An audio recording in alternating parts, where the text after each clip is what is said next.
नमस्कार। देशकाल प्लस में आपका स्वागत है। मैं हूं मुकेश कुमार।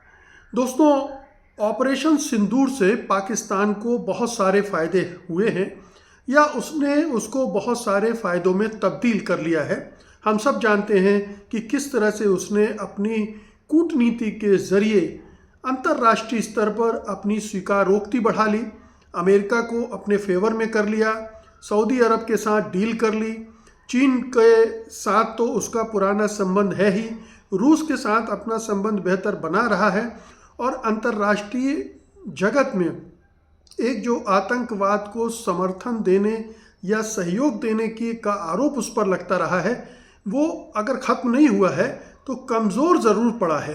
तो इस लिहाज से पाकिस्तान ने अपनी छवि को काफ़ी बेहतर भी बना लिया है। लेकिन अब एक और फ़ायदा वो उठाने जा रहा है और वो फ़ायदा है फाइटर जेट्स के निर्यात को लेकर, फाइटर जेट्स को बेचने को लेकर।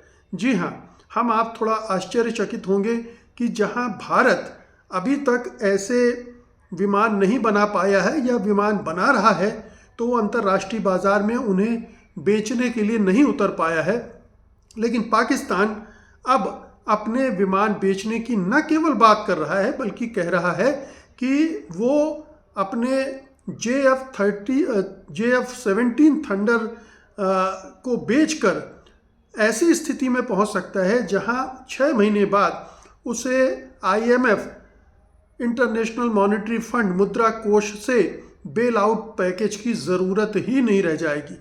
तो ये अगर होता है, होगा कि नहीं इस पर मैं अभी आगे बात करूंगा, लेकिन अगर हो जाए तो पाकिस्तान के लिए बहुत बड़ी राहत हो सकती है।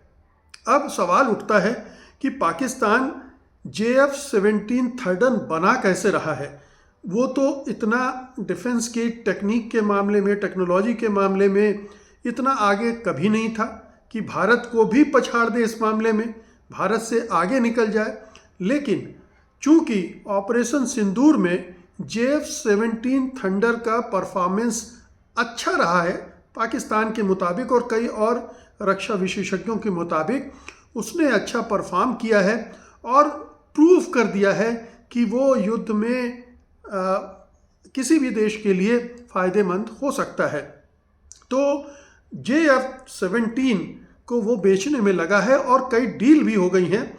जैसे उसने म्यांमार, नाइजीरिया और अजरबैजान जैसे देशों को उसने JF-17 थर्डर निर्यात भी कर चुके हैं और दूसरे देशों से जैसे बांग्लादेश से उसकी बातचीत चल रही है सौदे की, और सऊदी अरब और एक दो और देशों की जिसके बारे में मैं अभी आपको डिटेल में बताऊंगा, उनको भी ये बेचने की बात चल रही है और इससे उसे बड़ी आय होने की उम्मीद है।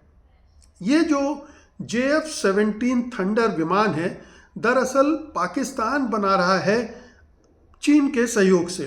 पाकिस्तान एरोनॉटिकल कॉम्प्लेक्स में ये बनाया जाता है पाकिस्तान में, और पाकिस्तान और चीन के ये जो जॉइंट डेवलपमेंट है उसका नतीजा है। इसमें जो चीन की कंपनी है चेंगडू एयरक्राफ्ट कॉरपोरेशन, उसकी तकनीक और कंपोनेंट्स इसमें इस्तेमाल हो रहे हैं। ज़्यादातर जो उसके इंजन हैं, एवियोनिक्स है, और जो दूसरे महत्वपूर्ण हिस्से हैं वो चीन से आते हैं, पाकिस्तान में केवल असेंबल होते हैं। तो ये कह सकते हैं कि चीनी तकनीक से ये निर्मित विमान है, लेकिन पूरी तरह से चीनी विमान भी आप नहीं कह सकते हैं। आप ये कह सकते हैं, जैसे हमारे प्रधानमंत्री दावा करते हैं कि हम मोबाइल बनाने लगे हैं और दुनिया भर में निर्यात कर रहे हैं, तो दरअसल मोबाइल के सारे कंपोनेंट्स चीन से आते हैं। हम केवल असेंबल करते हैं, अपना ठप्पा लगाते हैं और फिर दुनिया में बेचते हैं, और ये दावा करते हैं कि मोबाइल बनाने बेचने में भारत अग्रणी देश बन गया है। ठीक पाकिस्तान का भी हाल वैसा ही है। और ये जो विमान बनते भी हैं उनमें एक हिस्सेदारी, अच्छी खासी हिस्सेदारी होती है चीनी कंपनी की, चीन की। तो जो कमाई होती है उसका एक हिस्सा, शायद 35% ये चीन को जाता है। तो ये तो एक तस्वीर हो गई कि चीन की टेक्नोलॉजी के बूते पर पाकिस्तान अब एक ऐसे मुकाम पर पहुंच रहा है और ऑपरेशन सिंदूर में उसने इन फाइटर जेट्स का इस्तेमाल किया और ये दावा कर रहा है कि ये बहुत काबिल कामयाब फाइटर जेट्स हैं और इनको बेचने में कामयाब भी हो रहा है। कई देशों को वो निर्यात कर चुका है और कई देशों को करना है जिनसे बातचीत हो रही है। जैसे लीबिया के साथ उसकी बातचीत चल रही है $4 बिलियन के हथियारों के सौदे की, जिसमें JF-17 भी है। इसके अलावा सऊदी अरब के साथ $2 बिलियन के कर्ज को JF-17 से के सौदे में बदलने की बात चल रही है, जो कुल $4 बिलियन तक भी पहुंच सकती है। इसी तरह से UAE के साथ, यूनाइटेड अरब अमीरात के साथ भी कर्ज को JF-17 के बदले में, यानी एक डील हो रही है जिसमें हम JF-17 आपको देंगे, आप उसके बदले में हमारा कर्ज माफ़ कर देंगे, कम कर देंगे।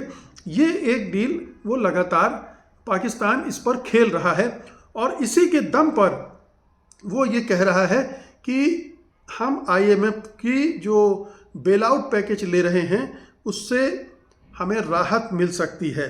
पाकिस्तान फ़िलहाल $7 बिलियन के एक्सटेंडेड फंड फैसिलिटी प्रोग्राम में है। ये IMF का 24वां प्रोग्राम है जो 2024 में शुरू हुआ था।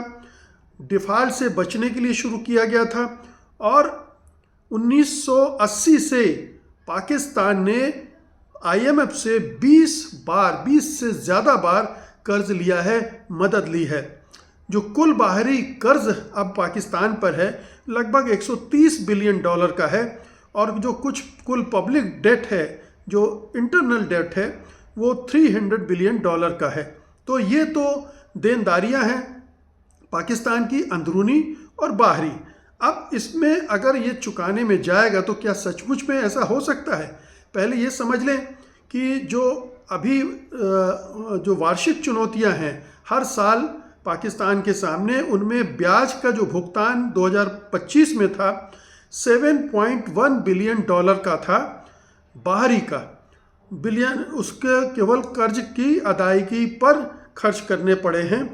और IMF प्रोग्राम में रिजर्व बिल्डअप, टैक्स बेस बढ़ाना और सुधार ज़रूरी है, जिस पर उसे मजबूरी में या यूं कह लिए कि IMF को खुश करने के लिए करना पड़ रहा है। अब सवाल उठता है कि JF-17 के निर्यात से कितनी कमाई की संभावना है।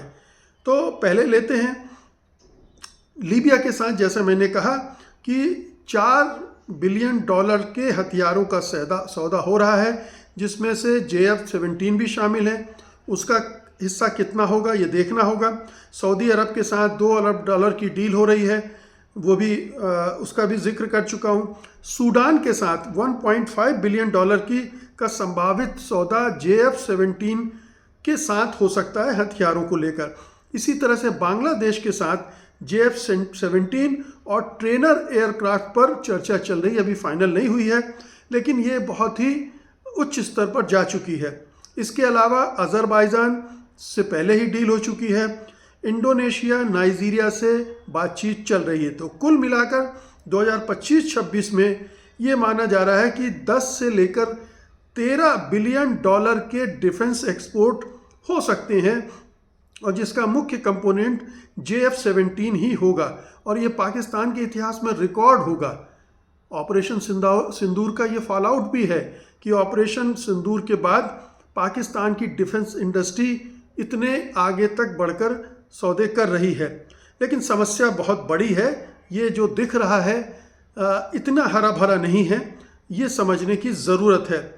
पहली बात तो ये है कि पाकिस्तान जो भी सौदे करेगा उसका 35% चीन को जाएगा, क्योंकि वो सारी सर्विसेज टेक्नोलॉजी प्रोवाइड कर रहा है और एक JF-17 की कीमत 25 से 30 मिलियन डॉलर है, लेकिन पाकिस्तान को प्रति जेट सिर्फ 18 से 10 मिलियन डॉलर की कमाई होगी। कर्ज चुकाने में इसका बहुत सीमित असर होने वाला है। 10 बिलियन के एक्सपोर्ट से नेट कमाई होगी 3 से 5 बिलियन डॉलर तक, जबकि सालाना ब्याज जो चुकाना पड़ रहा है उसे वो $7 बिलियन है। तो एक्सटर्नल गैप के मुकाबले ये बहुत कम है। अगर 3 से 5 बिलियन डॉलर इससे कमाई होती है और 7 बिलियन डॉलर केवल डेट चुकाने में जा रहा है, तो IMF के लोन से कैसे राहत मिलेगी। तो ये और फिर ये डील्स अक्सर लोन टू आर्म्स, मतलब जैसे मैंने कहा सऊदी अरब के साथ या संयुक्त अरब अमीरात के साथ लोन के बदले आप हथियार दे रहे हैं, तो आपको कोई इनकम नहीं हो रही है, आपके खजाने में पैसा नहीं जा रहा है, बस ये है कि लोन के बदले आपने ये दे दिया। तो आपने जो IMF से लिया है उसमें कोई कटौती नहीं हो रही है और इस वजह से JF-17 की बिक्री से इतनी कमाई नहीं होगी कि उसे IMF से राहत मिल सके। लेकिन ये तो मानना पड़ेगा कि पाकिस्तान JF-17 एक्सपोर्ट कर रहा है, उसका मार्केट बढ़ रहा है और बांग्लादेश जैसे देश को भी एक्सपोर्ट कर रहा है, जो भारत के लिए एक चिंता का विषय बन सकता है कि बांग्लादेश और पाकिस्तान की दोस्तियां, नज़दीकियां बढ़ रही हैं और आगे चलकर ये एक नई समस्या के पैदा कर सकता है। तो पाकिस्तान ऑपरेशन सिंदूर के बाद से ये तमाम चीज़ें भुनाने में लगा हुआ है। उसे कई तरह के फ़ायदे हुए हैं और कई तरह के फ़ायदे उसने ढूंढ लिए हैं। तो ये पाकिस्तान की कूटनीति को शाबाशी तो दी ही जानी चाहिए और उसने इस मौके को, कहते हैं ना हमारे प्रधानमंत्री, आपदा में अवसर ढूंढ लिया है। तो उसने बड़े अच्छे से आपदा में अवसर ढूंढकर अपनी राह निकाल रहा है। कितना कामयाब होगा नहीं होगा ये आने वाले वक्त में पता चलेगा, या ये बड़े बड़े दावे हैं, इनके अंदर क्या है ये भी अभी आगे आने वाले समय में प्रूव होगा। बहुत बहुत शुक्रिया आपका, धन्यवाद, नमस्कार।